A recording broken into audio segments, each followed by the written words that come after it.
नमस्कार, मैं उसानी और आप देख रहे हैं डे न्यूज। खबरों की शुरुआत करने से पहले आइए एक नजर डालते हैं उन खबरों पर जो बनी है आज की सुर्खियां। बच्चों के विवाद में एक नाबालिग की बेरहमी से कर दी गई पिटाई। वीडियो वायरल होने के बाद हरकत में आई पुलिस। इलाके में तनावपूर्ण माहौल।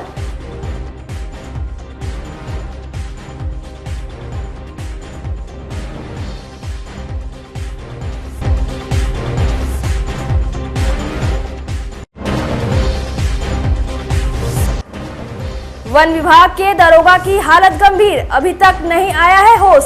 एक दिन पहले माफियाओं ने चढ़ा दिया था ट्रक।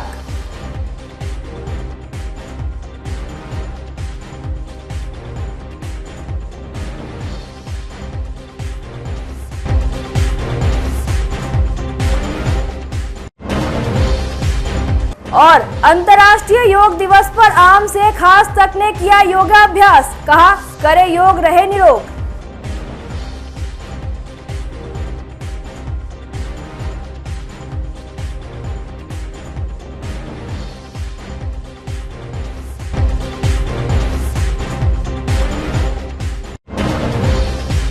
तो ये थी आज की सुर्खियां और अब खबरें विस्तार से। वन विभाग के दरोगा रविशंकर श्रीवास्तव की हालत गंभीर बनी हुई है। परिजनों ने उन्हें दूसरे अस्पताल में भर्ती कराया। गुरुवार को मुजफ्फरपुर के बैरिया पुरानी मोतीहारी रोड में लकड़ी लदे ट्रक को रोकने पर ट्रक चालक ने उन्हें रौंद दिया था। स्थानीय लोगों ने उन्हें बैरिया के निजी अस्पताल में भर्ती कराया। स्थानीय लोगों ने बताया कि वन विभाग के दरोगा रविशंकर श्रीवास्तव सड़क के बीचों बीच खड़े होकर लकड़ी लदे ट्रक को रोकने का प्रयास कर रहे थे। चालक ने ट्रक नहीं रोका और उन्हें रौंदते हुए भाग निकला। अहियापुर पुलिस ट्रक की पहचान कर उसे पकड़ने की कार्रवाई में जुट गई है। सीसीटीवी फुटेज को खंगाला जा रहा है। इधर क्षेत्रीय वन संरक्षक अभय कुमार द्विवेदी ने कहा कि संभावना जताई जा रही है कि इस दुर्घटना को वन माफियाओं ने अंजाम दिया है। इस घटना के बाद कहा जा रहा है कि लकड़ी के अवैध कारोबार को उखाड़ने की तैयारी वन विभाग ने शुरू कर दी है। वन विभाग के कर्मचारी है रविशंकर श्रीवास्तव, वो वनपाल के पद पर कार्यरत हैं। अभी औराई में उनकी पोस्टिंग है और जहाँ पे एक्सीडेंट हुआ है बैरिया के पास, वहाँ पे मेरे ख्याल से घर भी इनका वहीं पर है। और हम लोग संभावना इसका व्यक्त कर रहे हैं कि हम लोग चूंकि बहुत तरह का रेड्स वगैरह करते रहते हैं, छापामारी करते हैं, आरा मिल पे कार्रवाई करते हैं, इंजन मिल्स पे कार्रवाई की जाती है, तो चूंकि हमारे वर्दीधारी स्टाफ हैं, जाते रहते हैं, तो इसकी भी संभावना है कि कोई प्रतिशोध लेने के लिए या दुर्भावना से कोई व्यक्ति इनको अकेले देख करके मोटरसाइकिल से आते हुए पीछे से डैश कर दिया हो, जिससे कि ये घटना घटी है। लेकिन ये तहकीकात के बिंदु है, चूंकि उस घटना स्थल पर कोई अन्य कर्मचारी मौजूद नहीं था। हाँ, छानबीन चल रही सभी बिंदुओं पर। पुलिस के द्वारा, स्थानीय पुलिस के द्वारा इनको हॉस्पिटल में ले जाया गया। उनके द्वारा भी सीसीटीवी कैमरे से उस जिस गाड़ी से धक्का लगा है उस गाड़ी के बारे में तहकीकात की जा रही है। फाइनली हम लोग बता पाएंगे जब कुछ हम लोग को फाइंडिंग आ जाएगा इसमें कि उस गाड़ी पे कौन थे, किसकी गाड़ी है, वो किसी अपराध में लिप्त व्यक्ति से संबंधित तो नहीं है। इन सारी चीज़ों के बाद ही हम बता पाएंगे कि किसी द्वेष की भावना से उनको डैश किया गया है या कुछ ऐसे ही मान लीजिए कोई घटना घट गई है, रोड पर चलने के दौरान जो घटना घटती है उस तरह की कोई घटना है। अभी उनकी स्थिति बहुत नाजुक है और चूंकि काफ़ी तेज धक्के से लगा है, उसमें तो सिर फूट गया था उनका, लेकिन फॉर्चुनेटली वो हेलमेट पहने हुए थे तो ब्रेन हेमरेज वगैरह कोई शिकायत नहीं पता चला है। सीटी स्कैन कराया गया था। बाहर चेहरे पर चोट है और हाथ से टूट गया है, बायां हाथ उनका जो फ्रैक्चर हो गया है। पैर में भी चोट है और शरीर में भी चोट है। तो ये सारी चीज़ें जो हैं, अभी स्थिति बोलने की स्थिति में है नहीं हमारा कर्मचारी जो है, तो अगर वो बोलने की स्थिति में आ जाएंगे तो बेहतर बता पाएंगे कि चूंकि उन्होंने कुछ ऑब्जर्व किया होगा, जब घटना घटी है तो उस समय कुछ ऑब्जर्वेशन हुआ होगा, वही बता पाएंगे। जब होश में आया तो पता करेंगे हम लोग क्या चीज़ हो सकती है। अभी तत्काल उनका ट्रीटमेंट चल रहा है, बेहतर इलाज के लिए हम लोग प्रयास कर रहे हैं। अगर यहाँ बेहतर इलाज मिल जाएगा तो ठीक है, नहीं तो हम लोग पटना भी इनको ले आ सकते हैं रेफर करके। यहाँ से हम लोग की पूरी कोशिश है कि मुजफ्फरपुर के चर्चित किडनी कांड में राष्ट्रीय मानवाधिकार आयोग ने पीड़िता के लिए उच्च प्राथमिकता के आधार पर किडनी के प्रत्यारोपण और चिकित्सा उपचार के लिए पर्याप्त कदम उठाने का निर्देश बिहार सरकार को दिया है।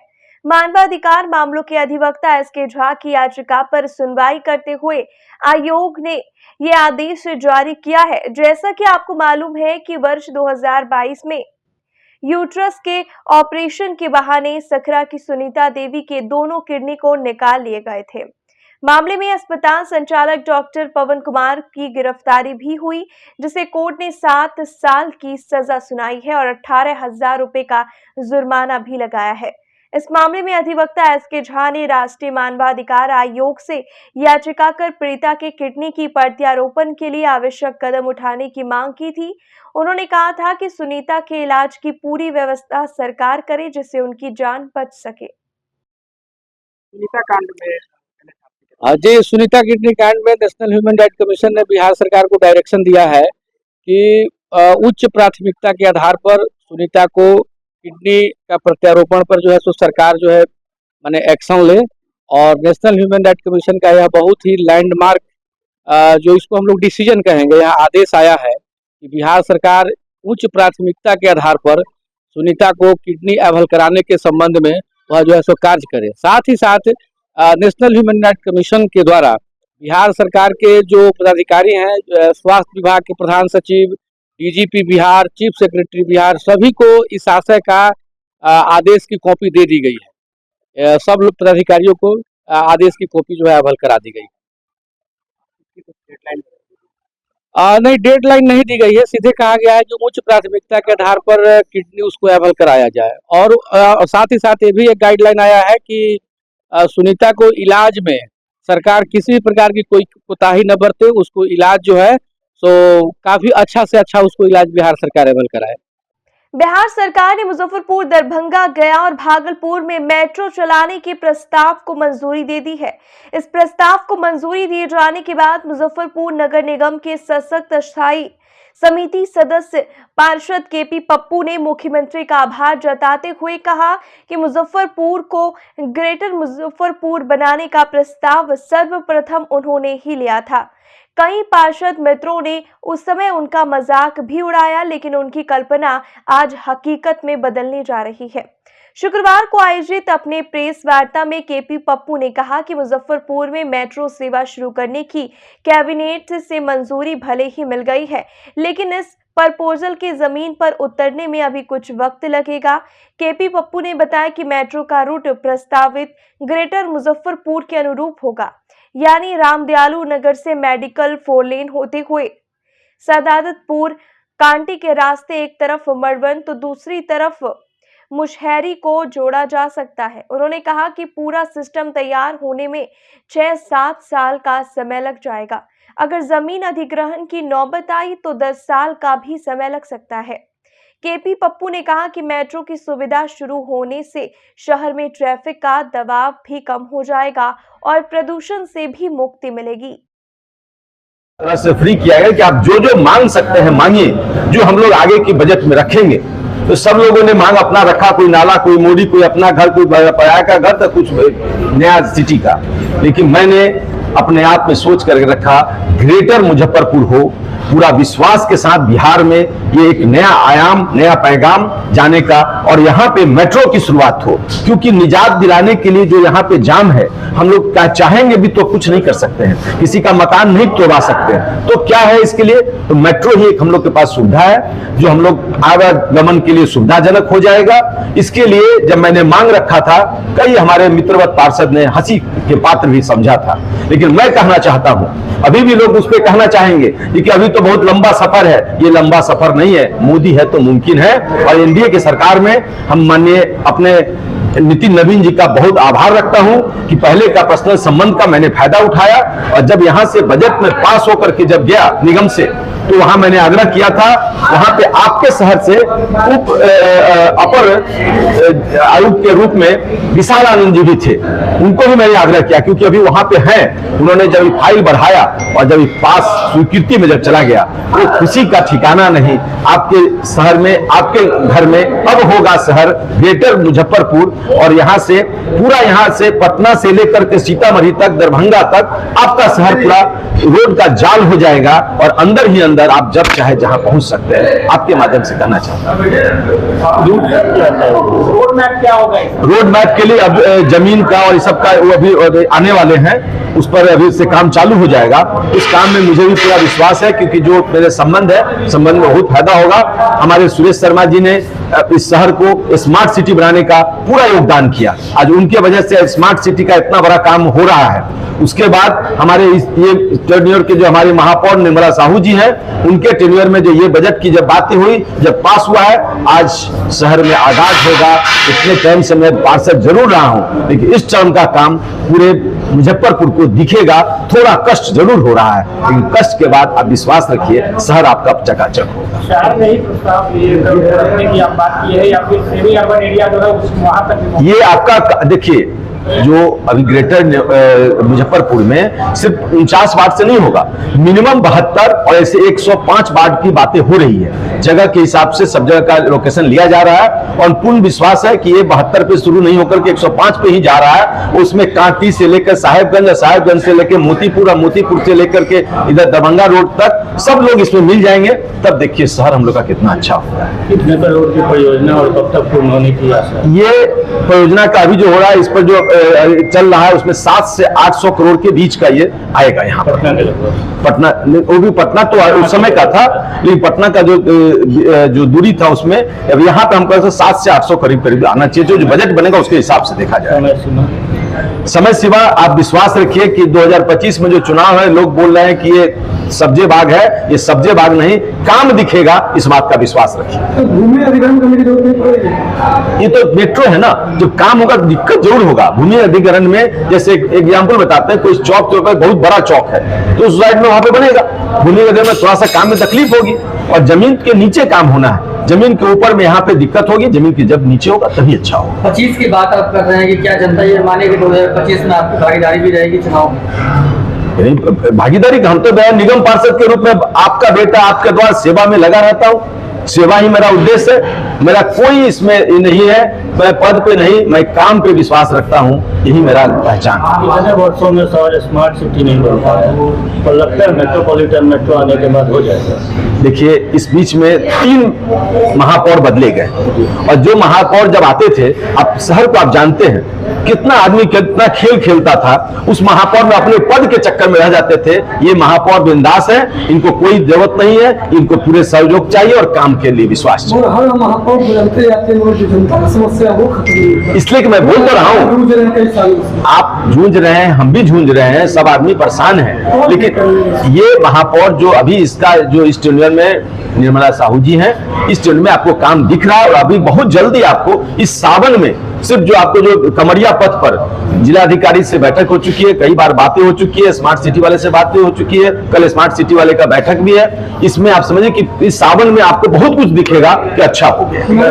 अंतर्राष्ट्रीय योग दिवस के अवसर पर शुक्रवार को जिला भाजपा की ओर से मुजफ्फरपुर के मिठनपुरा स्थित एक सभागार में आयोजित इस शिविर में जिलाध्यक्ष रंजन कुमार सहित जिले कई के भाजपा नेताओं ने योगाभ्यास किया। कुर्डी विधानसभा केदार प्रसाद गुप्ता ने कहा कि प्राचीन काल से लोगों के स्वस्थ रहने में योग कारगर साबित हुआ है।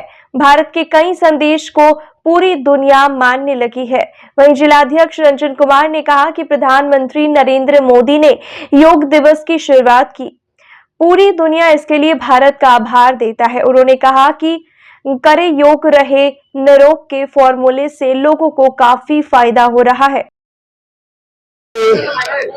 10वां अंतर्राष्ट्रीय योग दिवस था और आज पूरा विश्व योग मना रहा है। और इस अंतर्राष्ट्रीय योग दिवस को अगर पूरे विश्व का आज 205 देश मना रहे हैं, इसका पूरा श्रेय अगर किसी को जाता है तो वो हमारे देश के यशस्वी प्रधानमंत्री नरेंद्र मोदी जी को जाता है, जिन्होंने इस योग दिवस को अंतर्राष्ट्रीय दिवस के रूप में स्थापित करने का काम किया है। निश्चित तौर पर योग एक ऐसा चीज है जिसको करने से आदमी स्वस्थ रहता है और आप स्वस्थ रहिएगा तो प्रसन्न रहिएगा।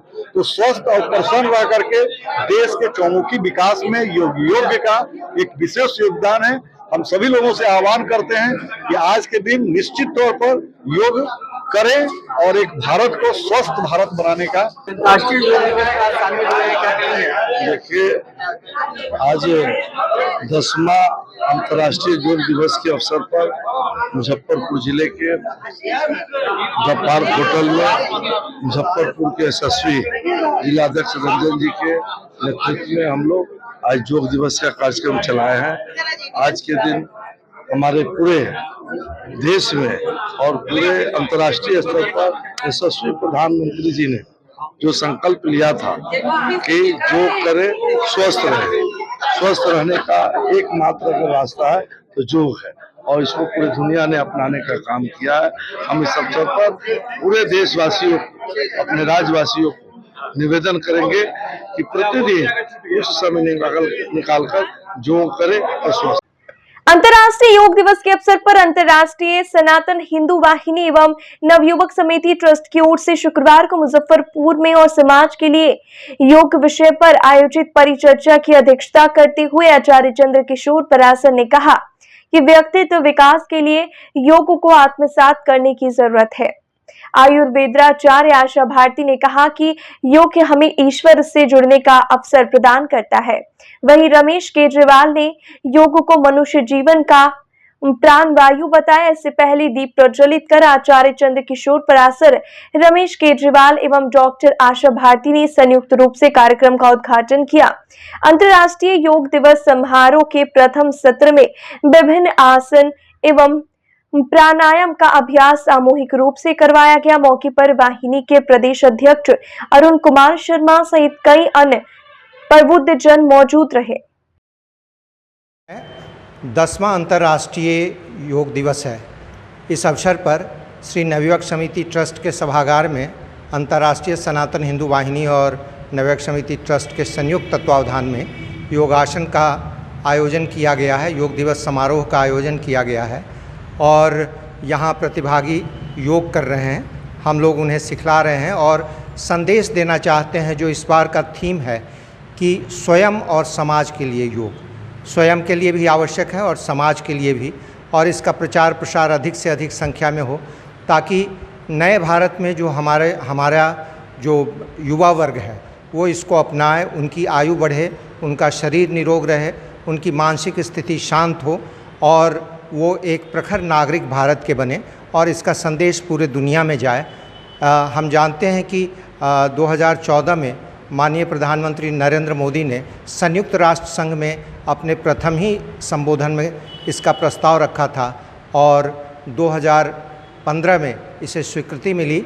21 जून इसलिए चुना गया है क्योंकि 21 जून जो पूरा वर्ष है उसका सबसे लंबा दिन होता है, इसलिए 21 जून को चुना गया है।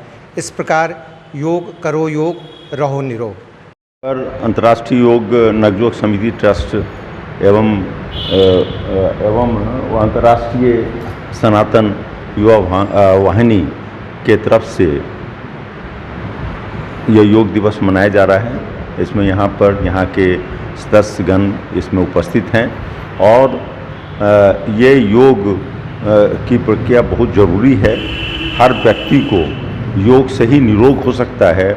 इसके लिए ये जो प्रधानमंत्री नरेंद्र मोदी ने जिस समय वो आए थे उसी कार्यकाल से जो स्टार्ट हुआ 1915 से आज तक चल रहा है, हम सभी लोगों को प्रोत्साहित होकर इस दिवस को सफलीभूत करना चाहिए। रमेश कुमार केजरीवाल, नवयुवक समिति ट्रस्ट। श्रीमती आशा भारती। और योग तो आयुर्वेद से ही निकला है और योग का बड़ी व्यापक अर्थ है। हमारे आयुर्वेद में योग और मिथ्या योग विषय है, चिकित्सा विषय में, औषधि में। योग के बिना जीवन संभव नहीं है और मुख्य योग का पहला उद्देश्य है कि योग तो बहुत सारे योग हैं, मिठाई बनाने के योग हैं, पढ़ाने के योग हैं, परंतु मुख्य योग है मनुष्य जीवन का, ईश्वर से हमारा योग, आत्मा का ईश्वर से जो योग है वहाँ तक हम पहुँचे। इसीलिए यह योग दिवस हमारे माननीय यशस्वी प्रधानमंत्री नरेंद्र मोदी जी ने यूएनओ में रखा और आज पूरा विश्व योग मना रहा है। पूरे मनुष्य जीवन का प्रथम उद्देश्य है ईश्वर से योग। बाकी योग क्षणिक है, कुछ वर्ष के हैं, कुछ महीने के हैं, कुछ दिन के हैं। तो हमारा योग ईश्वर से बने। और हमारे माननीय प्रधानमंत्री पूरे विश्व के नेता आज इसलिए हो गए कि माननीय प्रधानमंत्री चाहते हैं कि पूरे विश्व के लोग, पूरा मानव ईश्वर से अपना योग करें। मुजफ्फरपुर से एक दिल दहला देने वाली घटना सामने आई है। एक नाबालिग बच्चे की बड़ी बेरहमी से पिटाई करते हुए एक वीडियो वायरल हो रहा है। वीडियो मोतीपुर नरियार बतरौल की बताई गई है। वीडियो में आप देख सकते हैं कि किस तरह इस लड़के की पिटाई की जा रही है। काफी अपमानित भी किया गया है। कहा जा रहा है कि बच्चों की आपसी विवाद में इस घटना को अंजाम दिया गया है। इस मामले में पुलिस ने अब तक कोई संज्ञान नहीं लिया है। मोतीपुर पीएचसी में बच्चे को इलाज कराया गया। उसकी गंभीर हालत को देखते हुए डॉक्टर अविनाश कुमार ने प्राथमिक उपचार कर उसे एसकेएमसीएच रेफर कर दिया। घटना के बाद से इलाके में तनावपूर्ण माहौल कायम है। हम लोग मारे के मन करे ऐसे से मारते बम का के एकरा में छोड़ दो, कसम से छोड़ दो। साइड पे ब्रेक ना, मुंह पर देखा, मुंह पर देखा, मुंह पर देखा, मुंह पर देखा, देखा ना। कहाँ मियाँ भाई जिंदाबाद। खेलने के लिए खेल रहे होता तब मारा है, तो गाड़ी दिया तो रूम में ले आके बंद करके मारा है। रूम में ले आके बंद करके मारा। कौन मारा है? एमडी मुन्ना। अच्छा, कौन चीज से मारा है? वायरिंग वाला पाइप और लाठी से। अच्छा, फिर क्या हुआ है? बहुत मारा है। उसके बाद थूक चटवाया है। उसके बाद क्या चटवाया है? थूक। अच्छा, उसके बाद बोलने के लिए कहा है, बोलो अति कुर्मी मादर चौधरी हिंदू मुसलमान जिंदाबाद। अच्छा, फिर क्या हुआ है? कह रहे थे छोड़ने के लिए, तो यूँ नहीं छोड़ रहा था। अच्छा, हम खिड़की तरफ के भागे हैं। घर तक दौड़ते दौड़ते आया है मारने के लिए। तुम्हारा क्या नाम है? विशाल कुमार। घर? बतरौल। बतरौल है, घर के पीछे। अब बताओ कैसे कैसे क्या हुआ है? वायरिंग वाला पाइप और लाठी से मारा है। लाठी से मारा है। मुन्ना, एमडी मुन्ना और एमडी साहिल था। अच्छा, घर में बंद करके मारा है। अच्छा, कितना देर मारा है? 1 घंटा। अच्छा, फिर कैसे छोड़ा है? भागे है खिड़की तरफ, तो घर से दौड़ते दौड़ते आया मारने के लिए। अच्छा, तो किस लिए मार रहा था? पूछे नहीं हो क्यों मार रहे हो? खेलने के लिए गए थे तो मारा है। तो हम गाड़ी दी है, तो घर में लेके तो मारा है। विशाल कुमार और फादर का नाम है उमेश राय, नरियार बितरौल का है, मोतीपुर से। और बच्चा बहुत डरा हुआ था। हम देखे, एग्जामिन किए तो उसके पूरे बॉडी पर मल्टीपल अब्रेजन था और ब्रूज भी था। ठीक है, उसका एक स्वेलिंग था उसके लेफ्ट आई पे, सूजा हुआ है। ठीक है, और दूसरा है उसको स्वेलिंग है ये लेफ्ट एल्बो में और रिस्ट्रिक्टेड मूवमेंट है। उसका हाथ घूम नहीं रहा है। देखने से लग रहा है कि फ्रैक्चर है। तो हमने उसको रेफ़र कर दिया है एसकेएमसीएच में, और एसकेएमसीएच से जैसा रिपोर्ट एक्सरे का आता है उस आधार पर किया जाएगा और फ्रैक्चर है कि नहीं है। तो स्वेलिंग बहुत ज़्यादा है और हाथ उसका मोड़ नहीं रहा है और बच्चा बहुत ज़्यादा घबराया हुआ था। बोला कि हमको बहुत मारा गया है। मुजफ्फरपुर के मोतीपुर प्रखंड कार्यालय के बाहर शुक्रवार को नरियार पंचायत के मुखिया ललन यादव धरना पर बैठ गए। उन्होंने प्रशासन पर कोर्ट को गलत जानकारी देकर गुमराह करने का आरोप लगाते हुए अतिक्रमण हटाने में भेदभाव बरतने का आरोप लगाया। ललन यादव ने कहा कि पंचायत के मुखिया होने के नाते वे अपने पंचायत के सरकारी भूमि पर अतिक्रमण होने की लिखित जानकारी दिया, लेकिन अंचल प्रशासन दबाव में आकर इन सब मामलों को ठंडे बस्ते में डाल दिया। उन्होंने कहा कि जब तक उनके आवेदन पर कार्रवाई नहीं होगी तब तक धरना पर बैठे रहेंगे। बताते चले कि नरियार नवादा गांव में प्रशासनिक चाक चौबंद सुरक्षा व्यवस्था के बीच सरकारी भूमि पर किए गए अतिक्रमण को 114 लोगों के बने घरों को तोड़ दिया गया था। मोतीपुर अंचलाधिकारी रुचि कुमारी के नेतृत्व में काफी देर तक अतिक्रमण हटाने का काम चलता रहा। सबसे बड़ी चीज़ यह है कि धरना पर बैठने का सबसे बड़ा कारण है कि एक गांव, एक पंचायत और एक राज्य और एक देश और 2 कानून कैसे चलेगा। एक ही गांव में 2 सड़क है, जो दोनों सड़क में सभी लोगों का अतिक्रमण है, लेकिन जो बड़े लोग हैं अतिक्रमण करता है वो आवेदन न्यायालय के सहारा लेकर देते हैं तो गरीब का घर तोड़ दिया जाता है। और खुद बिहार सरकार जमीन में जोत रखे हैं, खुद उनका घर रोड के किनारे में है और उनका घर छोड़ दिया जाता, उनसे अतिक्रमण मुक्त नहीं कराया जाता। ऐसा क्यों? उनके अतिक्रमण के बारे में उस इलाके या ग्राम के लोग या कहीं के लोगों ने अभी तक आवेदन दिया है क्या? बिल्कुल, हम मुखिया होने के नाते अपने पंचायत के सभी बिहार सरकार जमीनों पर, यहाँ तक कि मठ मंदिर के जमीनों के लिए भी मैंने कई बार अंचलाधिकारी को आवेदन दिया। हमारे गांव में बोरिया ग्राम पड़ता है जहां आम जनता को समझाकर मैंने 1 एकड़ 32 डिसमिल जमीन खाली कराया। ऐसी बातें नहीं, हमारी जनहित योजना जितनी भी सरकार की चलती है हम लोग खुद कोशिश करते हैं कि सरकारी जमीन को खाली कराकर और जनहित योजना को उस पर बनवाएं। आपके दी हुई शिकायतों पर यहाँ के पदाधिकारी कितना सुनते हैं? देखिए, यहाँ के पदाधिकारी न जाने कहाँ से प्रभावित होते हैं। जब भी हमने जमीन का मुद्दा उठाया, यहाँ तक कि पंचायत समिति और मुखिया के बैठक में भी मैंने बीडीसी की बैठक में भी प्रस्ताव लाया कि भाई नरियार पंचायत में जो भू माफिया के द्वारा सरकारी ज़मीन का खरीद बिक्री और मठ मंदिर का ज़मीन खुलेआम मठाधीश अपने को कहने के कारण पूरे ज़मीन को अतिक्रमण करके खुलेआम खरीद बिक्री कर रहे हैं, उस पर कोई पदाधिकारी का ध्यान नहीं। तो कानून कैसे चलेगा? तो आप किन मांगों को लेकर, कौन कौन से मांगों को लेकर धरना पर बैठे? देखिए, हमारी सबसे बड़ी मांग है कि जो गरीब जनता है वो सरकारी पदाधिकारी और सरकार से भरोसा ना तोड़े। उसको लगे कि अगर हमने किसी रोड के ज़मीन में बसा था तो मेरा आशियाना तोड़ दिया गया, लेकिन मेरे ही के गांव के जो लड़का जो आवेदन कोर्ट के सहारा देकर हमारा तोड़वा दिया, तो वो भी तो बसे हैं रोड के किनारे, वो भी तो बिहार सरकार ज़मीन में बसे हुए हैं, वो लोगों को भी तो खाली होनी चाहिए। सरकार के मुखिया जो हमारे हैं आदरणीय नीतीश कुमार जी, वो तो जनहित की सारी योजनाओं को बनाते हैं, लेकिन इसका पालन कौन करेंगे? हम और आप करेंगे, यहाँ के पदाधिकारी करेंगे।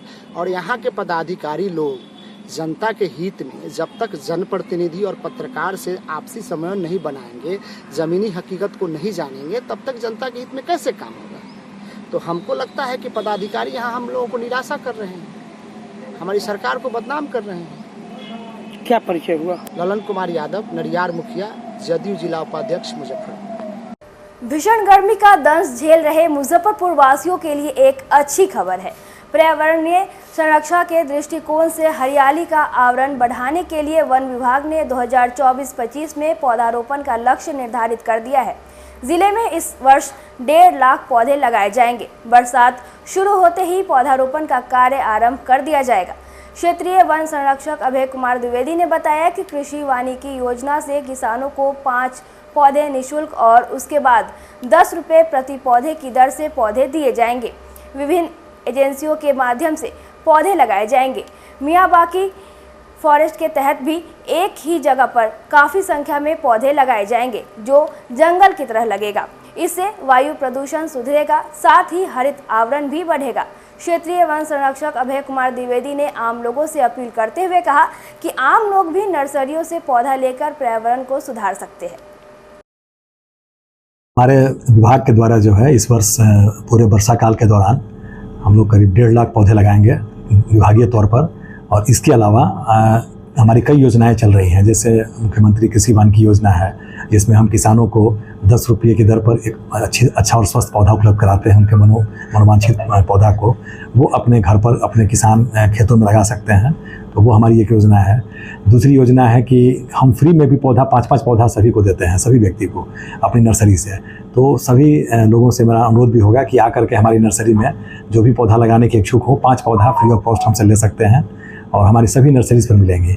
हमारी मुजफ्फरपुर में 4 नर्सरीज़ हैं, गौशाला में है, महाबल में है और एक हमारी यहीं पर शेरपुर में भी हमने रखा है। एक और नर्सरी हमारी है, ये है ना, 3 और है, 2 और है। तो हमारी नर्सरीज़ हर जगह हैं, हमारे हर जिले में नर्सरीज़ हैं, वहाँ से पौधे प्राप्त करके लोग लगा सकते हैं और 5 पौधे तक फ्री है। 5 से ज़्यादा लेने पर 10 रुपया उसका कॉस्ट रखा है हम लोगों ने। इसके अलावा जितने सरकारी संस्थान हैं, जितने कैंपसेज़ हैं, कॉलेज के कैंपस हो, स्कूल के कैंपस हो, सब में हम लोगों ने पौधा लगाने का अभियान रखा है। और काफ़ी बृहद संख्या में हम लोग पौधा लगाएंगे इस बार। हम लोग को लक्ष्य काफ़ी बड़ा दिया गया है। इसके अलावा हमारा विभाग जीविका के माध्यम से भी पौधा लगाता है। जीविका दीदियों को हम लोग पौधा उपलब्ध कराते हैं, वो पौधा अपने गांव में लगाती हैं सब जगह पे।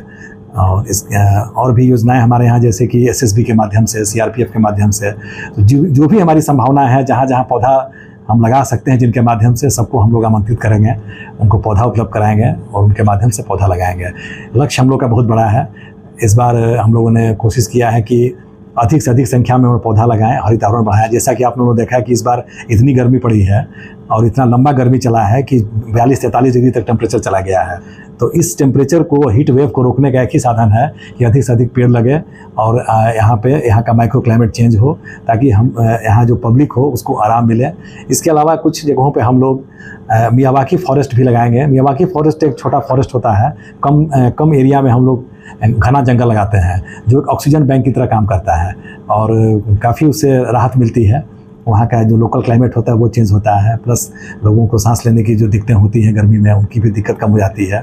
तो इन सारी चीज़ों का समाधान हम लोग निकालना चाह रहे हैं, लेकिन सबसे बड़ी चीज़ है कि इन सब में लोगों का सहयोग चाहिए, समर्थन चाहिए। 22 और 23 जून को स्त्री एवं प्रसूति रोग संगठन की ओर से मुजफ्फरपुर के मारीपुर स्थित एक होटल में 2 दिवसीय वर्कशॉप का आयोजन किया जाएगा। 23 जून को शाम 5 बजे पब्लिक फोरम का आयोजन भी किया जाएगा, जिसमें समाज के सभी वर्गों के लोगों को आमंत्रित किया गया है। शुक्रवार को जुरन छपरा स्थित नर्सिंग होम में आयोजित प्रेस वार्ता में इस बात की जानकारी संगठन के founder president doctor Rangila Singh ने पत्रकारों को दी। मौके पर doctor Pallavi Rai, doctor Neelam Sinha, doctor Vibha Verma, doctor Prachi Singh, doctor Sadhana Sinha, doctor Ashu Rani, doctor Rekha Jha, doctor Smita Karn, doctor Pooja Sinha, doctor Rajni Kumari, doctor Rani Pathak मौजूद रही।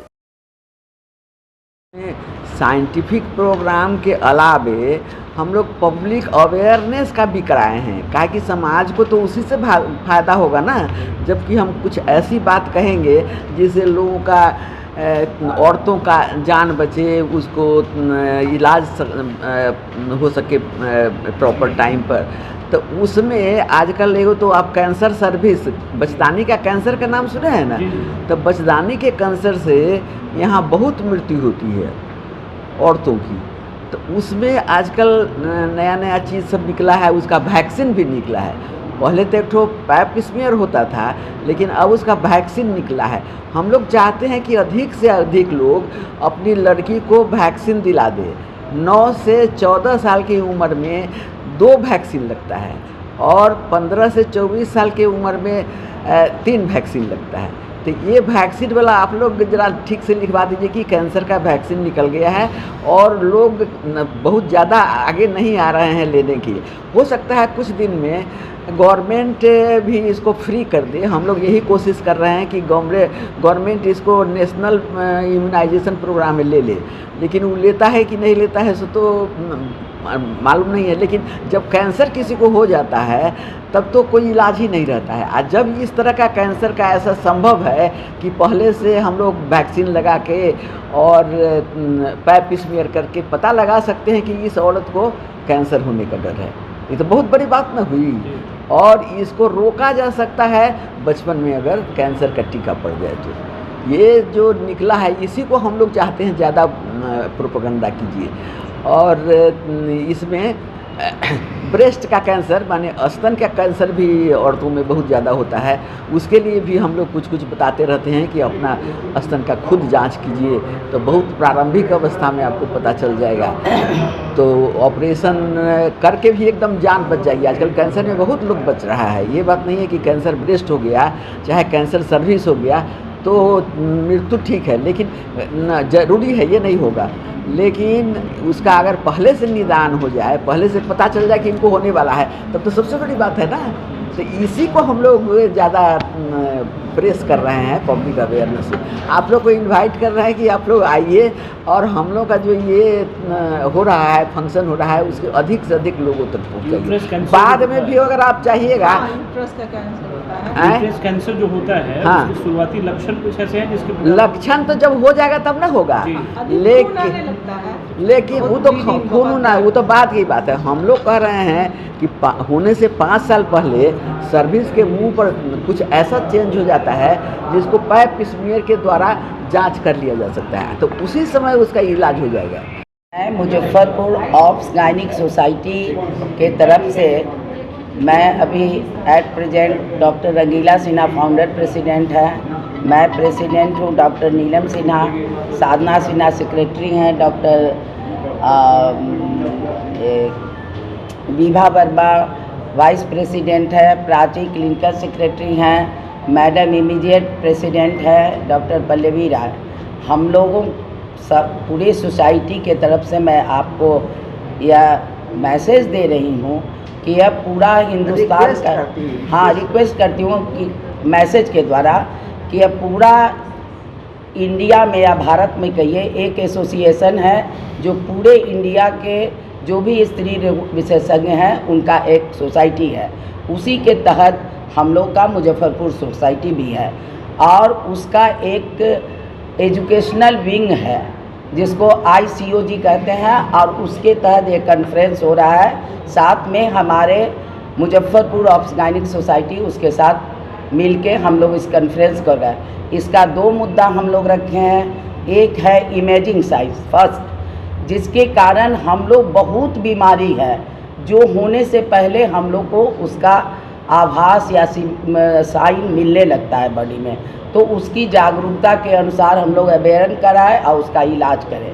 ताकि मृत्यु दर कम हो जाए। दूसरी है प्रिवेंट द प्रिवेंटेबल, हम कोई चीज़ बचाव करें उसके पहले ही ऐसा उपाय करें कि वह बीमारी ही नहीं हो। उसके लिए हमारे जो इंडिया के प्रेसिडेंट हैं उनका यही इस साल का मोटो है, तो उसके तहत औरतों में होने वाला जो कैंसर है उसमें सबसे माने कॉमन कैंसर ब्रेस्ट का है और दूसरा सर्वाइकल कैंसर है बचदानी का, जिसके कारण मृत्यु दर सबसे ज़्यादा बचदानी कैंसर से होता है। तो उसके लिए हम लोग अवेयरनेस करा रहे हैं ताकि कि लोग पहले ही जागरूक हो जाए और यह बीमारी नहीं हो ताकि मृत्यु दर कम हो सके। इसका बहुत सारा उपाय है और गवर्नमेंट ऑफ इंडिया और गायनिकोलॉजिकल सोसाइटी ऑफ इंडिया मिलके इसके लिए वैक्सीन बनवा रहे हैं। अभी उसको हम बन चुका है लेकिन अभी सरकार की तरफ से नहीं हुआ, तो हम लोग भी इसको हाईलाइट कर रहे हैं ताकि सरकार भी इसको समाज में दे। मुजफ्फरपुर नगर निगम कामगार यूनियन की शुक्रवार को आयोजित बैठक में नई कार्यकारिणी का गठन किया गया। सचिव और कार्यकारी अध्यक्ष का चुनाव हुआ, साथ ही कई नए पदाधिकारी भी चुने गए। यूनियन के अध्यक्ष अशोक राय ने बताया कि नए कार्यकारिणी कल से संगठन को नए ऊर्जा और संचार के साथ चलाएंगे। उन्होंने कहा कि जो समस्याएं हैं उसके निराकरण को लेकर कैसे प्रयास करना है, इन सब मुद्दों पर भी चर्चा की गई। कुछ लंबित मांगे हैं जो अब तक पूरा नहीं हुआ है, जैसे चालक को वेतन नहीं दिया जा रहा है, संविदा कर्मी को परमानेंट नहीं किया जा रहा है। इन सब मुद्दों को लेकर संघर्ष जारी रहेगा। गया है ये बहुत दिनों के बाद समझिए कि बैठक हुआ है, इसमें नए पदाधिकारी का चयन हुआ है। थोड़ा सा अपने अस्वस्थता के कारण फिर भी संगठन के प्रति समर्पित रहने से ये लोग नहीं छोड़ा हमको। तो आज का बैठक में नए सेक्रेटरी का चुनाव हुआ है, नए कार्यकारी अध्यक्ष का चुनाव हुआ है, कार्यकारिणी भी नया हो गया है। जितने भी पदाधिकारी हैं नए हुए हैं। अब इन लोगों को कल से संगठन का कार्यभार ये लोग संभालेंगे। इसमें कर्मचारी की समस्या मुख्य रूप से की है कि हमारे जो चालक हैं उनको चालक का वेतन नहीं दिया जा रहा है, उनको जो है सो कि ड्राइवर का वेतनमान नहीं दिया जा रहा है। हमारे जो संविदा कर्मी हैं उनको परमानेंट अस्थाई करने की बात चल रही है सरकार से, वो मेरा मांग है। उसके बाद है कि एनजीओ द्वारा, एनजीओ जो गोस्वामी है उसके द्वारा 5000 रजिस्ट्रेशन के नाम पर मांग कर कर्मचारियों का दोहन किया जा रहा है, वो बंद करना है। उसके बाद जो अब जितना वेतन मिल रहा है उतना में किसी के परिवार का भरण पोषण नहीं हो रहा है। इन लोगों का कम से कम 35,000 रुपया वेतन इन लोगों का हो, ये हम डिमांड लेकर के मंगलवार के दिन नगर आयुक्त महोदय के यहाँ हम देंगे। और बाकी जो है संगठन के सारे कर्मी हैं धीरे धीरे सारे मांग को किया गया। 35 साल संगठन चलाए हैं, 35 साल से अब थोड़ा सा कमज़ोर पड़ गए हैं, इसलिए नए पदाधिकारी का चुनाव हो गया है। और आप मीडिया बंधु के मदद से ये संगठन चले। गरीब कर्मचारी है, हम लोग सरकार के यहाँ भी लड़ाई चल रहा है। सरकार अगर मेरी मांग नहीं मानती है तो अगस्त में हम लोग हड़ताल का भी प्लान बना रहे हैं। हम लोग अगस्त में हड़ताल भी करेंगे, क्योंकि नगर निगम के गरीब गुरबा से कर्मचारी से ज़्यादा कोई गरीब नहीं हो सकता है। दुनिया का गंदा का काम करता है, फिर भी इसका पेट नहीं भरता है। एक सुबह 6 बजे लोग 5 बजे अपने बिछावन पर आता है तो ये रोड पर झाड़ू देता है। और इसके साथ सरकार का जो रवैया है, और सरकार कहती है कि सुशासन राज चला रहे हैं, तो ये हम तो कहते हैं कि सुशासन नहीं है, दुशासन राज है। यही है आज की मीटिंग का। सदस्य जोड़ा गया है? आज मेरा सदस्य की संख्या 36 सदस्यीय कमेटी बनाई गई है। 36 सदस्यीय कमेटी बनाई गई है।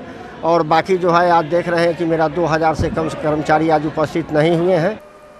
अंतर्राष्ट्रीय योग दिवस के अवसर पर शुक्रवार को मुजफ्फरपुर के एलएस कॉलेज में प्रजापति ब्रह्मा कुमारी की ओर से आयोजित शिविर में कॉलेज के प्राचार्य O P Rai, deputy mayor doctor Monalisa Brahma Kumari के सदस्यों के काफी संख्या में लोग शामिल हुए। योग बनाए निरोग, इस बात पर अमल करते हुए डिप्टी मेयर डॉक्टर मोनालिसा ने कहा कि योग करके अधिक उम्र में भी जवान रहा जा सकता है, शरीर का वजन भी कंट्रोल में रहता है। डिप्टी मेयर ने कहा कि भारत का ही देन है, खासकर प्रधानमंत्री ने योग को पूरे विश्व में फैलाकर लोगों को फिट रहने की कला सिखा दी। करवाए और 3 दिन मुझे लग रहा है कि 3 दिनों का ये शिविर है, बहुत अच्छी बात है। सभी को अभिनंदन। यहाँ जितने भी सदस्य लोग उपस्थित हैं सभी को मेरा अभिनंदन है। देखिए आजकल के जो भागदौड़ वाली जिंदगी है, इस लाइफ में सभी कोई अपने अपने काम में व्यस्त रहते हैं, तो इस बीच में अपने कुछ समय निकाल के योगा के लिए जरूर निकालें, क्योंकि योगा हमारे लाइफ का एक बहुत बड़ा पार्ट है। अगर आप रोज 10 से 15 मिनट योगा करेंगे तो शरीर स्वस्थ रहेगा। इसके साथ ही योगा के साथ खान पान भी शरीर लेना बहुत जरूरी है। हेल्दी डाइट लीजिए। वाइट चीजें जो है, मैं चूंकि डॉक्टर हूँ तो थोड़ी एडवाइस दे देती हूँ कि वाइट चीजें, मैदा, चीनी और नमक, इस चीजों का उपयोग कम से कम करें तो बहुत ही अच्छा रहेगा। अंकुरित मूंग चना खाएं, काजू बादाम जरूर लें, दही जरूर लें और लाइफ में हमेशा पॉजिटिव थिंकिंग बना के रखें। और इस परिसर का इतिहास तो बहुत ही गौरवशाली है। मैं बोलना चाहूंगी कि मेरे पिताजी करीब 90 साल में उनका देहांत हुआ, लेकिन उनकी पढ़ाई यहीं से हुई थी। पढ़ाई वहीं से हुई थी और वो डिस्ट्रिक्ट एजुकेशन ऑफिसर थे और regional deputy director of education भी थे संथाल परगना के। और देश विदेश की भी उन्होंने भ्रमण किया है, वहां से भी शिक्षा ली। तो इतिहास बहुत ही गौरवशाली है। यहाँ पे जितने भी स्टूडेंट हैं उन सभी के लिए बहुत सारी शुभकामनाएं हैं। और जहाँ तक मैं बोलना चाहूंगी कि इस बार भी पर्यावरण दिवस है, सर ने बताया कि पेड़ पौधे जरूर लगाएं, क्योंकि यहाँ का जो पॉल्यूशन है, अभी चूंकि स्मार्ट सिटी का काम चल रहा है और बुडको का भी रोड नाला चल रहा है, नगर निगम से भी रोड नाले बन रहे हैं, तो थोड़ा डिस्टर्बेंस है, वातावरण तो पॉल्यूट हो रहा है। हम लोगों की कोशिश भी है। और इस बार नगर निगम के थ्रू मैं भी 5 जून को एनवायरमेंट डे के दिन पौधे बांटी थी और नगर निगम के थ्रू भी मैं पास करवाई हूँ पौधा रोपने के लिए। तो हर एक वार्ड से मांगा गया है लिस्ट कि कहाँ कहाँ पौधा जगह है वहाँ पौधा लगाने की, तो पौधा लगाया जाएगा। और सर ने भी बोला है कि यहाँ की जो भी इनकी जो मैनेजमेंट है बहुत अच्छी है। पेड़ पौधे मैं देख रही हूँ लगा रहे हैं, पार्क का भी इन्होंने जो व्यवस्थित किया हुआ है, तो इनको भी बहुत बहुत धन्यवाद देती हूँ। और सभी लोगों को बोलना चाहूंगी कि अपने बच्चे के जन्म पर जरूर एक पौधा लगाएं। जो महिलाएं हैं वो किचन गार्डन में अपने जो भी फ्रूट या सब्जियां लगाती हैं तो वो जरूर लगाएं। करे योग रहे निरोग को ध्यान में रखते हुए शुक्रवार को अंतर्राष्ट्रीय योग दिवस के अवसर पर मुजफ्फरपुर के पानापुर करियात स्थित संत जोसेफ सीनियर सेकेंडरी स्कूल परिसर में कार्यक्रम सह योग शिविर का आयोजन किया गया, जिसमें शिक्षक एवं विद्यार्थियों ने भाग लिया। योग प्रशिक्षक प्रमोद कुमार ने बताया कि प्रत्येक व्यक्ति को कम से कम 30 मिनट योग अवश्य करना चाहिए। इससे मानसिक और शारीरिक दोनों प्रकार से स्वास्थ्य लाभ होता है। इस अवसर पर विद्यालय के निदेशक एवं प्रधानाचार्य ने भी योग के महत्व को स्वीकारते हुए कहा कि दैनिक जीवन में योग करने से सकारात्मक परिवर्तन आते हैं, तनावपूर्ण जीवन से राहत मिलती है। कार्यक्रम में शामिल सभी लोगों ने प्रतिदिन योगाभ्यास करने का संकल्प भी लिया।